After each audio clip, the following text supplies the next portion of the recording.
برای همین دائما خوزی عبدالرشید دعا میکنه در وقت پیریش که دانلای هندوستانی آمدن تخم ادبیات و تاریخ و حدیث و تخم علم تفسیر و علم حدیث شناسی را گفته در منطقه تاجیکستان ما کاریدن رفتن. همین شخصیت اساس گذاشته بودن. علما زیاد بودن اما بعضی علما را صحبتاش برکت داره، صحبتاش فیض داره. ای صحبتاش تا به امروز چی علما و داملایی که میبینیم برادرها فیض میواد.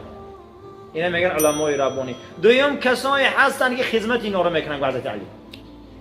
کسایی هستن که خدمت اینا رو میکنن. اینا ببین که یک سگ اصحاب کهف از قفای علمای ربانی و مردای ربانی رفت، فردای قیامت جنت میدروید.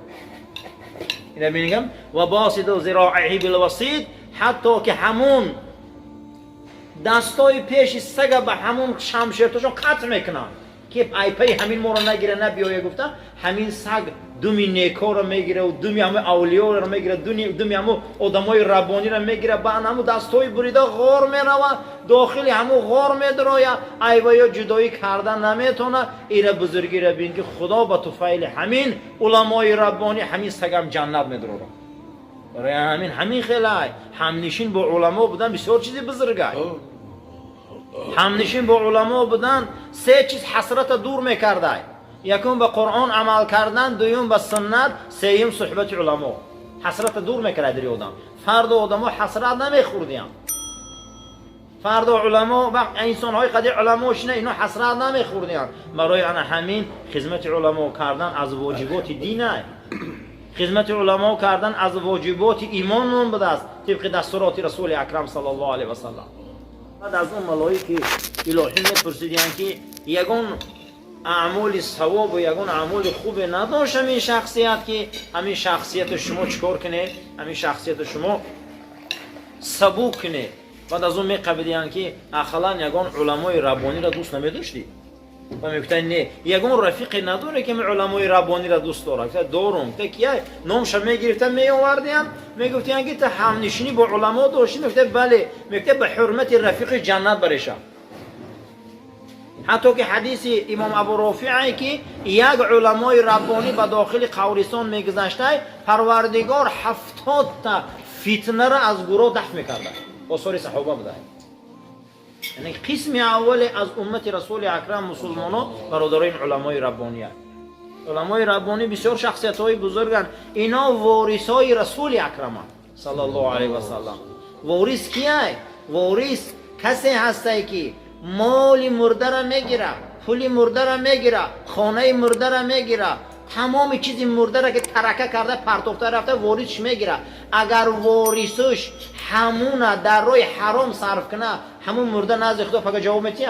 البته جواب میتیه. اما امروز علمایی که بیاین و در سنت رسول، در دین رسول، در علم رسول، در قرآن رسول، در شریعت رسول اگر وارثی به معنی باشن خیانت کنن، اگر رسول الله در روز قیامت در چهره اینو زجر میکشیده.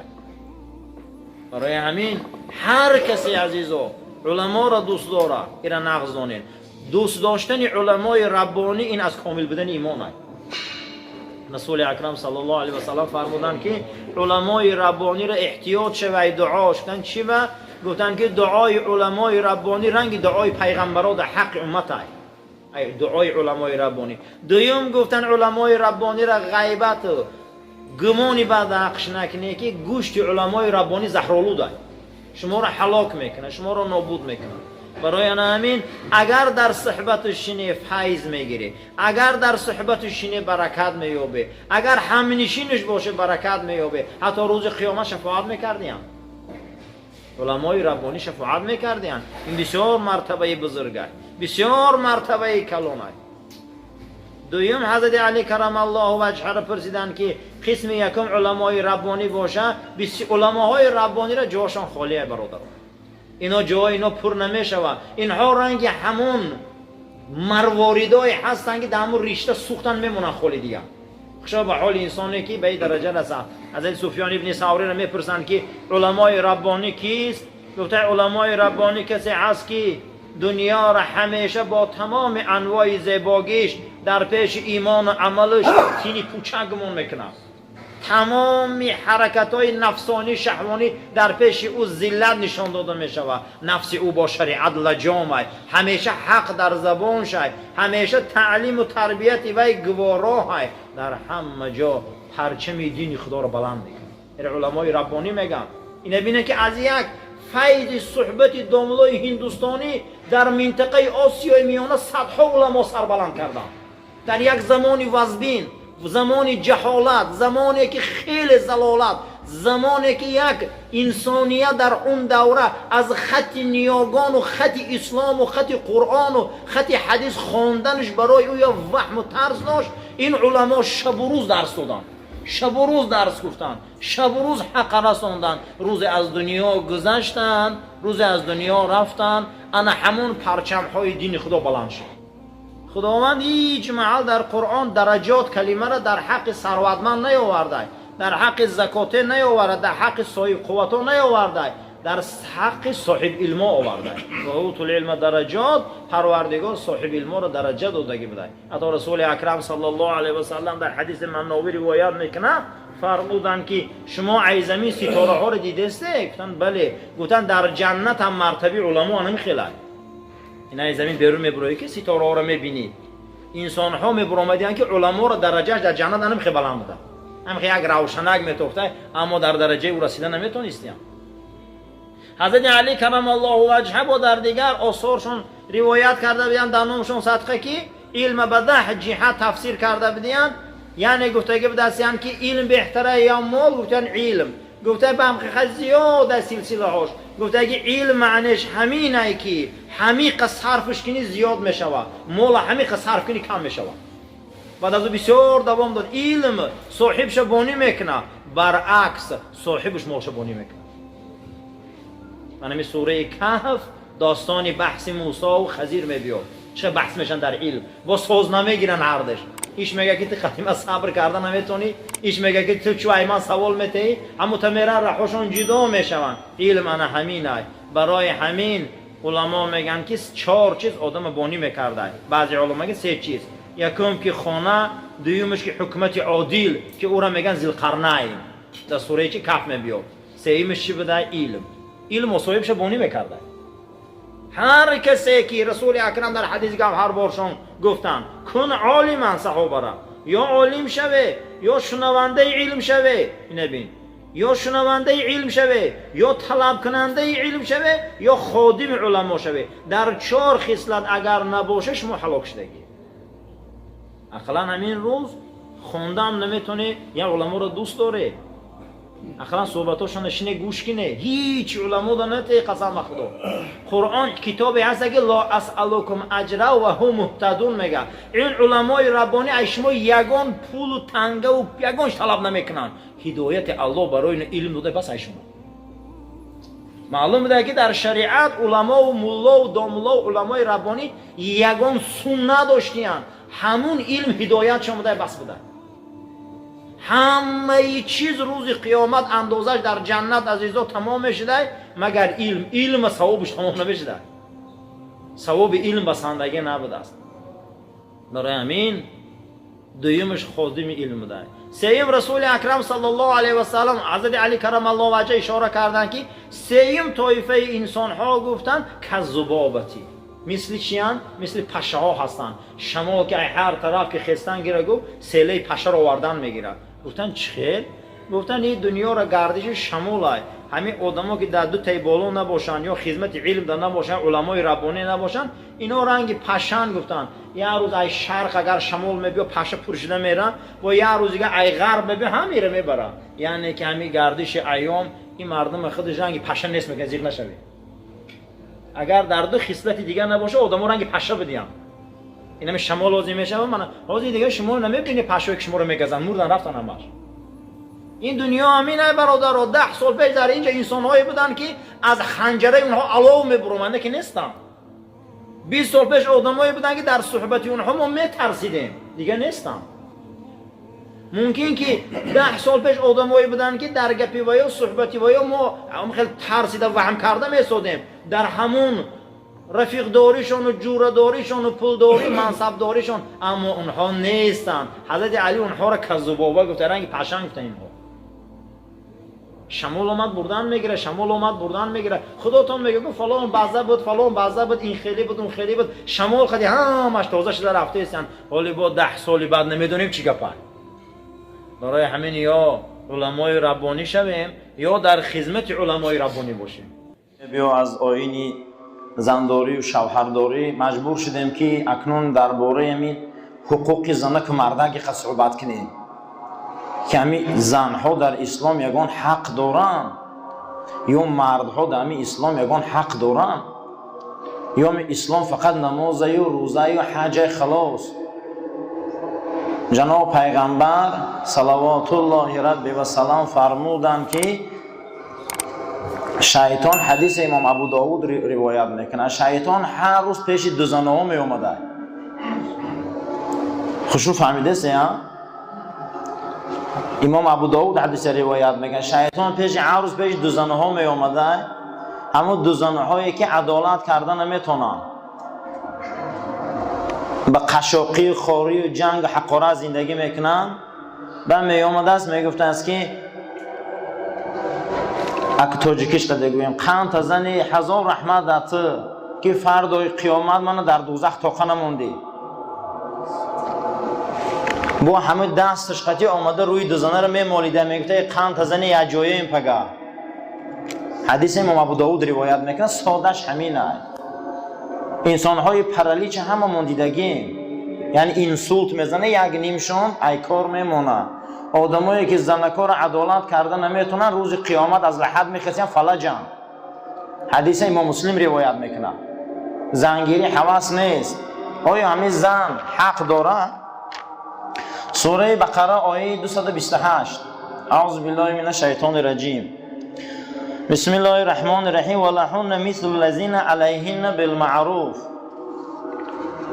ای مردها، شما در ذمتان حق است، حق خاصه زنها دارند که از روی عرف با زنکا زندگی کنید.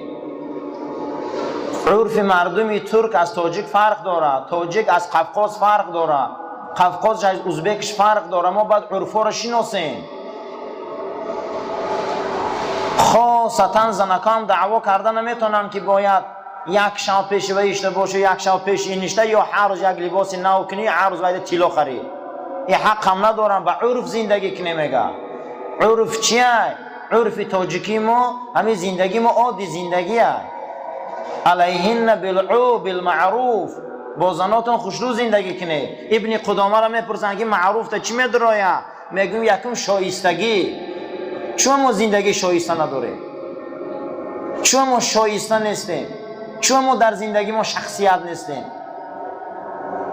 چی به از زر نمیدرایم، زن مونده پیش ما نمیخیزه، ای بی خود مونه. دویم باید در زندگی ما آزار نباشه. گفته این حقای زنکا های، زنکا باید آزار زبانی نتی.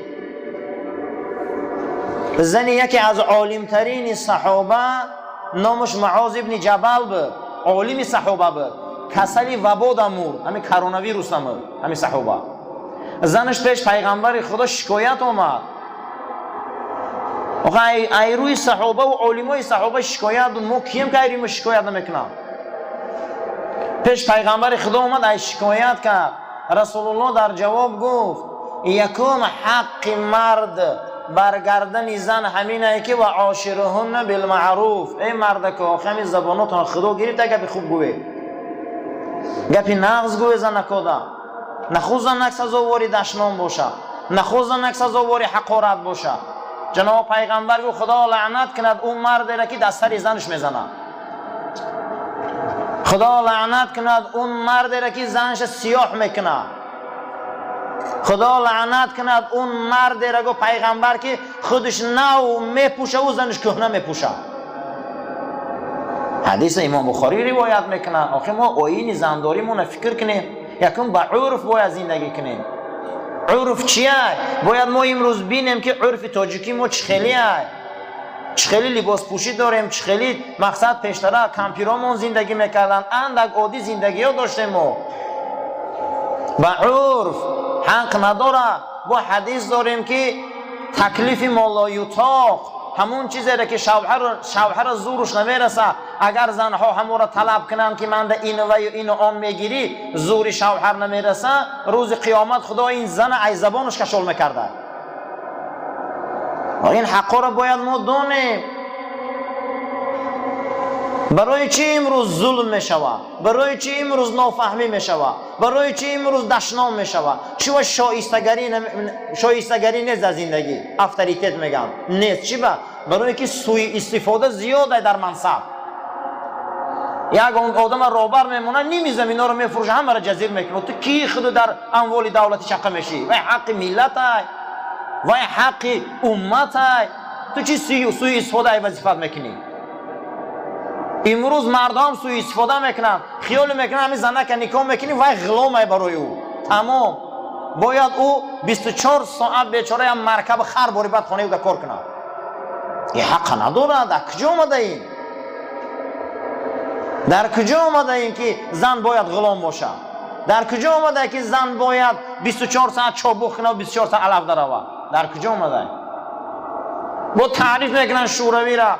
بیچاره همین زنکا از همین پمیدارچینی و گودرینگچینی را بیزار شدگی بدم. بسیاری همون کمپیرها نقل میکنن که شب میخیزیم سحری وقت نماز، شوهراشو میگفته که آبازی نکردی؟ میگفته نه. میگفته آخه شب من خود نزدیک شده بودم. ای همون بی‌فرگی را نمیفهمیده. با تعریف میکنن شوروی را. و زن باید راحت کنه، زن باید عالیه حسن باشه. زن معاذ بن جبل شکایت میکنه، میگه یکم همینه که مردها باید خوشگپ باشن. دویم گفت که ای مردها از خدا ترسید حق زناتون. چیز خودتون میخره و یاد روی کنه، چیز خودتون میپوشه او را پوشونه. زنم باید اکنون حق شوهر. دویم آیت میگه خدا ولهن مثل الذین علیهن بالمعروف. شما به معروف نیک به عرف به زناتون نزدیک شوه. ای مردم خدا با زنا را میگه ولی رجال علیهن درجه. دویم آیت بین شما زناتون به عرف نزدیک شوه. و چی ما را با او زن حلال کرد؟ چی ما را در بالای او زن برآمدند حلال کرد؟ چی بود که او زن قشاقش برای ما حلال کرد؟ خدا. و خدا حلال کرده ما را با او زن، او را نکاح میگن. چی به امروز سخن خدا دا خیانت میشه؟ چی به امروز سخن خدا دا عدالت نمیشه؟ چی به امروز سخن خدا را گوش نمیکنیم؟ با میگن که زندگی ها ویران میشه. زندگی های هممون قریب قرآنی نیست. زندگی های هممون اسلامی نیست. سیوم چهارم خرج. در گردن مردک خرج واجبه. او زنک میپوشه، او زنک میخره، او زنک سکنا یک باید رخت خواب داشته باشه، او یک لگند سرشویی داشته باشه، باید او زنک یک تسبیح و جای نماز داشته باشه، یک دیگ و کوسه داشته باشه. اینا میگن خرج. نخواه که فقط زن برای کیف و صفا باشه و خلاص. و خدا حلال گردانیده او 4 زنه. اول ایناش باید فکر کنیم. در صورت زن زدن حرام، دشنام زن حرام. زنها باید شوهر اطاعت کنن، زنها باید عفت داشته باشن وقتی این حرمت ها رو شوهر میکنن.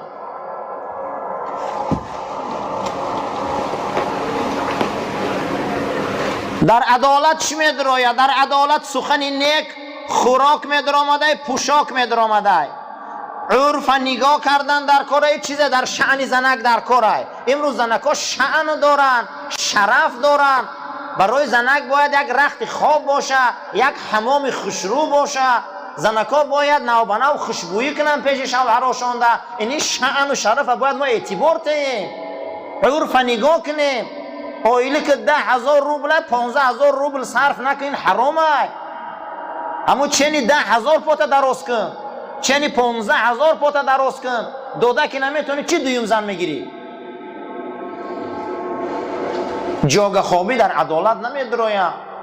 گفتین اگر آدمای 2 زنه و 3 زنه حضرت امام محمد میپرسن دو زنه و سه زنه ها چیکار کنن که جای خوابی را جدا کنن؟ گفتن 4 روز پس حق دارن. برای که حفصه مادرمان حضرت عمر 4 نشان داد، 4 ماه گفت ما میتونیم که امین قیاس کنیم، از امین دلیل گیریم هر مرد میتونه که پیش زنی یکم و دویم و سوم و 4 روز پس روا میتونه. آخه شریعت ما عرف نگاه کنیم میگه از این عرف مادر 99% مرده که تاجیک بیچاره پرستتی داره، هر بگه اگر او را بردن گیرن دیگه پا میزنه. ما چی باش با شریعت ما زندگی نمیکنیم؟ عرف نگاه کردن در کار، کمبوتی زندگی، کمبوتی کار، کمبوتی خوراک. ای کجا همون مردک دیگه بیچاره بیدار میشود؟ 4 روز یک بار گفتیم. این زنکای به مقصد به توفیق هم زیاد دبا میخوای گه بگه پیشین یکی خیلی در یگان جای شرع نیست. این حق زن نداره، این حق مرده. 4 روز اگر پیش همون زنش نروه مرد گناهگار میشود. ام المؤمنین حفصه حضرت عمر 4 نشان داد. ای همین دلیل میگیره امام محمد. قسم به خدا همیره بسیار تو نمیدونسته. فقط یه چی سوال میتین حضرت درباره قرض گاوزن. او بیزارم ایمه پول تونمو ایمه قرض تی تونمو خی قرض اون که دادی خودتون رو حل کردن گیره منبر جای قرض قواله و سودای ما و شما. ای مسئله اویله داری باید سوال کنیم. فقط میبینن که قرض گاوزن. و نته قرض چی دمیتیشه؟ قرض چی دمیتیشه؟ بو میلیون میته با گیریه کرده میگه درباره قرض گاوزن. و قرض مسئله اجتماعی است. سود قدی حلش کنه، عقد قدی حلش کنه، سند قدی حلش کنه، عریضه قدی حلش کنه. اسلامی که نمیکنن و میگه درباره قرض گاوزن.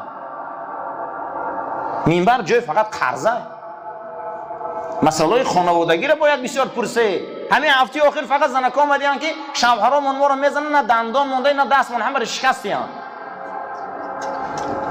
او بالا آخه کمتر فکر کنه. اللهم ربنا تقبل منا انك انت السميع العليم وتب علينا انك انت الرؤوف الرحيم. اگه خدا خواهد دیگه همین رفتگی آیین زناشویی را سر میکنیم دیگه. حضرت ابوبکر مونده که در حق یک برادر معلم مرده زینالدینوف خدا جوش بهشت کنه، در حق یک برادرمون امان در حق پدر و مادرش خدا پدر و مادرش رحمت کنه. دعا کن در حق مفتی که غیرت دینیش خدا بلند کنه، مسجدها رو هوی کنه، دروازه‌هاش زیادتر مسجد بسیار اندازه. در حق پدرش دعا کنه که پروردگار پدرش جوش بهشت کنه. در حق مسلمانان دعا کنه خدا بیماراشون شفا ته، وطناشون تینچ کنه، کیسه هاشون پری سوم کنه، پروردگار غیرتشون زیاد کنه. یعنی که همون زناشون خوشو نگاه کنن و به ناموسانه 2-3 زن گیرن. دعا کنیم در حق یک برادرمون در حق فرزند زنش خداوند و زن و فرزندش به کمال پیری رسونه. دعا کنیم یک برادرمون در کام بده خدای هوشیار شود، سلامتیش خدای بردوام کنه. دعا کنیم در حق یک برادرمون که دخترچه‌ش اپراتسیون می‌داره آورده خود دخترچه خدا شفا ته. دعا کنیم در حق خدمتگارای مسجد که خدا غیرتشون زیاد کنه و ناموسشون بلند کنه و برکت در کسب کارشون ته. دعا کنیم در حق یک برادرمون نامش ادریس بده، پروردگار دولت زیاد کنه. پروردگار هممون توفیق ته، هدایت ته برای راست. پروردگار هدایت رهسپار ما گردانه. پروردگار همین مردکا رو جوان مردیشون بلند کنه که زنداری اسلامی را پیش گیرن. برحمتک یا ارحم الراحمین.